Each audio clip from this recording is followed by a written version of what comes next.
সারাদিন হাজারো ব্যস্ততার মাঝখানেও বিকেলবেলা মনে হয় বাচ্চাদেরকে একটু অন্যরকম নাস্তা বানিয়ে খাওয়াই, তো যে ভাবা সেই কাজ।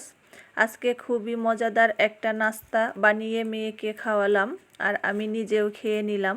সময়ের অভাবে আসলে কোনো কিছুই করা হয় না, তো আজকে ভাবলাম ঘরে থাকা অল্প কিছু উপকরণ দিয়েই মেয়েকে একটু অন্যরকম একটা নাস্তা করে খাওয়াই। তো তার জন্য আমি এখানে প্রথমে 4-5টা আলু সেদ্ধ করে নিয়েছিলাম। আলুটা খোসা ছাড়িয়ে হাত দিয়ে ম্যাশ করে নিয়েছি। তারপর দিয়ে দিলাম পরিমাণ মতো লবণ, পেঁয়াজ কুচি, কাঁচামরিচ কুচি, হাফ কাপ ময়দা, ভেজে রাখা জিরার গুঁড়া, ধনের গুঁড়া, হলুদ গুঁড়া, মরিচ গুঁড়া আর দিয়ে দিলাম ম্যাগি মশলা।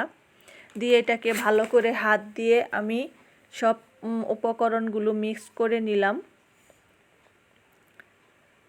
খুবই অল্প সময়েই এই রকম মজাদার একটা বিকেলের নাস্তা তোমরা বাসায় বানিয়ে নিতে পারবে।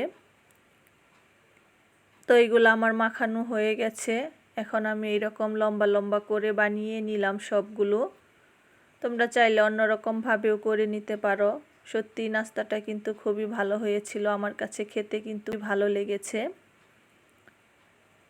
তো আমি সবগুলো বানিয়ে নিয়েছি, এখন চলে যাচ্ছি চুলায়, এইগুলাকে আমি ভেজে নেব।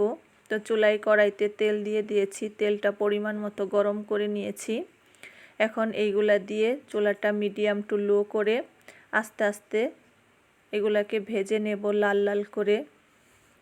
তো বন্ধুরা, আমার রেসিপিটা যদি তোমাদের কাছে ভালো লেগে থাকে প্লিজ লাইক, কমেন্ট, শেয়ার করে দিও। আর একটা লাইক দিয়ে আমার ভিডিওটা ফুল ওয়াচ করে দিও প্লিজ বন্ধুরা। তো এটা আমার একটা পাশ হয়ে গেছে, এখন আর একটা পাশ আমি ভেজে নেব লাল লাল করে। ঘরে থাকা অল্প কিছু উপকরণ দিয়েই কিন্তু এইরকম মজাদার একটা নাস্তা বানানো যায়, আর বাচ্চারা কিন্তু খুবই মজা করে এটা খাবে।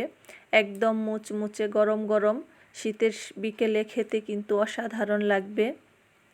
তোমরা একবার অবশ্যই ট্রাই করো। রেসিপিটা কেমন হয়েছে অবশ্যই কমেন্ট করে জানিও বন্ধুরা। তো এইগুলো আমার ভাজা হয়ে গেছে, আমি তুলে নিয়েছি। দেখো কতটা দারুণ হয়েছে দেখতে, খেতেও কিন্তু বেশ মজা হয়েছিল, একদম মুচমুচে। এইরকম মজাদার নাস্তা বাসায় বানানো গেলে বাহিরে থেকে কিনে খাওয়ার কি দরকার। তো আজ এই পর্যন্তই, ভালো থেকো সবাই। আসসালামু আলাইকুম।